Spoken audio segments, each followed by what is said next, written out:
Welcome to the Living Word. Welcome to the Living Word. I am reading from St. John's Gospel, chapter 4, from verse 1 to 26. The story of the Samaritan woman who met the Messiah. Therefore, when the Lord knew that the Pharisees had heard that Jesus made and baptized more disciples than John, though Jesus himself did not baptize but his disciples, he left Judea and departed again to Galilee. But he needed to go through Samaria.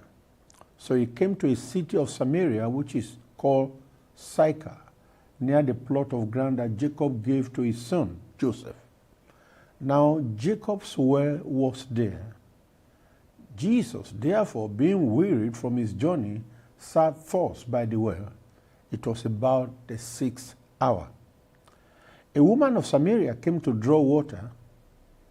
Jesus said to her, "Give me a drink," for his disciples had gone away into the city to buy food. Then the woman of Samaria said to him, "How is it that you, being a Jew, ask a drink from me, a Samaritan woman? For Jews have no dealings with Samaritans." Verse 10. Jesus answered and said to her, "If you knew the gift of God and who it is who says to you, 'Give me a drink,' you would have asked him, and he would have given you living water." The woman said to him, "Sir, you have nothing to draw with, and the well is deep. Where then do you get that living water? Are you greater than our father Jacob, who gave us the well and drank from it himself, as well as his sons and his livestock?" Verse 13. Jesus answered and said to her, "Whoever drinks of this water will thirst again. But whoever drinks of the water that I shall give him will never thirst. But the water that I shall give him will become in him a fountain of water springing up into everlasting life." The woman said to him, "Sir, give me this water, that I may not thirst, nor come here to draw." Jesus said to her, "Go, call your husband and come here." The woman answered and said, "I have no husband." Jesus said to her, "You have well said, 'I have no husband.' For you have had 5 husbands, and the one whom you now have is not your husband. In that you spoke truly." The woman said to him, "Sir, I perceive that you are a prophet.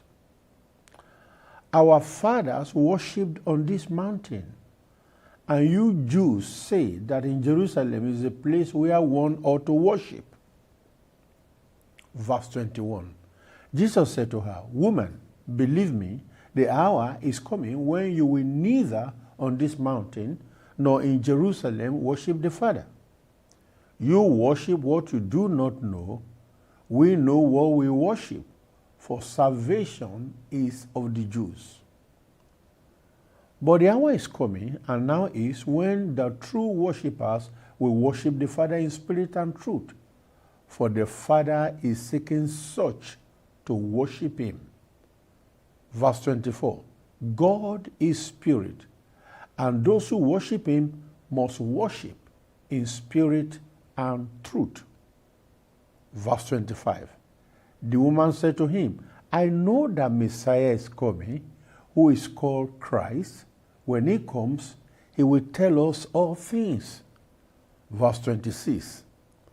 Jesus said to her, "I who speak to you am he." May the Lord bless the reading of the living word. Amen. Sound doctrine, Christ-centered gospel, leading you to authentic faith. Stay with us on Revival and Reformation Television, and your life will not remain the same.